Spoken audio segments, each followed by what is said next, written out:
रोम रोम भाइयों, સ્વાગત કરું છું મિત્રો તમારું રોલેક્સ બોયઝ યુટ્યુબ ચેનલમાં। થંબનેલ જોઈને તમને ખબર જ પડી ગઈ છે કે આપણે લઈને આવી ગયા છીએ સુરત મહાનગરપાલિકાની ક્લાર્કની ખાલી પડેલી જગ્યાઓ। હવે આ ક્લાર્કની ખાલી પડેલી જગ્યાઓ છે તે મહાનગરપાલિકામાં વર્ગ 4માં ફરજ બજાવતા કર્મચારીઓને 29/12/23ના સવારે 11 વાગ્યાથી 15/1/24 સુધીના રાત્રિના 11 કલાક સુધી સુરતની મ્યુનિસિપલ કોર્પોરેશનની ઓફિશિયલ વેબસાઇટ suratmunicipal.gov.in પર ઓનલાઈન અરજીઓ કરવાની છે। વધુ ડિટેલમાં માહિતી જાણવા માટે તમે ઓફિશિયલ વેબસાઇટ પર પણ જઈ શકો છો અને ત્યારબાદ સમયવાર જગ્યા જાણવા માટે સૌથી પહેલાં આપણા વિડીયોને લાઇક કરી દેજો અને તેમજ શેર કરવાનું ભૂલતા નહીં। અબે સાલે આ ભરતીમાં માત્ર મહાનગરપાલિકાના વર્ગ 4માં જે કર્મચારીઓ ફરજ બજાવે છે તે માટે કુલ 146 જગ્યાઓ આપવામાં આવી છે અને સમયવાર તમે જગ્યાઓ જોઈ શકો છો।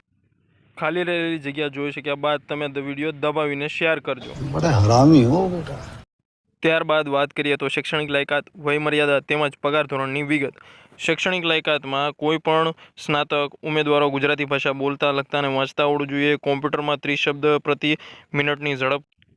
એ સિવાય ઉમેદવારને અંગ્રેજી ભાષા બોલતા લખતા અને વાંચતા આવડવું જોઈએ અને અંગ્રેજીમાં 40 શબ્દ પ્રતિ મિનિટનું ટાઈપિંગ આવડવું જોઈએ તેમજ કોમ્પ્યુટરને લગતું પણ જ્ઞાન હોવું જરૂરી છે। વયમર્યાદા આપેલી નથી અને પગાર ધોરણની વાત કરીએ તો ₹3050 થી 4590, પે બેન્ડ 5200 થી 20200, ગ્રેડ પે 1900 થી લઈ પે મેટ્રિક્સ 19900 થી 63200 સુધી આપવામાં રહેશે। મિત્રો, જય હિન્દ।